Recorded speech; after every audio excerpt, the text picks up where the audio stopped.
তোমার বোঝা উচিত ছিল এত এত মানুষের পছন্দের তালিকায় থাকার পরেও আমি কেন তোমার প্রতিই দুর্বল ছিলাম।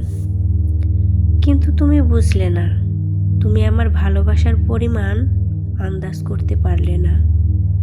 তোমার প্রতি আমার যে ভালোবাসা ছিল মহাকাশের মতোই বিশাল। আমি উচ্চকণ্ঠে বলতে পারি, এই স্বার্থের পৃথিবীতে আমার ভালোবাসা ছিল নিখুঁত, সত্য। তোমার প্রতি আমার যে অদৃশ্য মায়া, সেটা কোনোদিনও কাটিয়ে ওঠা সম্ভব নয়।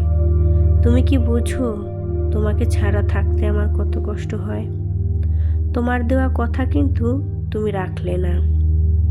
আমার সাথে দূরত্ব বাড়াতে তোমার মাঝে আফসোসের ছিটে ফোঁটাও দেখা গেল না।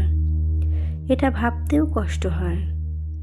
আমি ভালোবাসি তোমাকে আর তুমি ভালোবাসো অন্যকে। তোমার আমার যাত্রা কিন্তু শেষ হয়নি, শুধু গন্তব্য বদলে গেছে।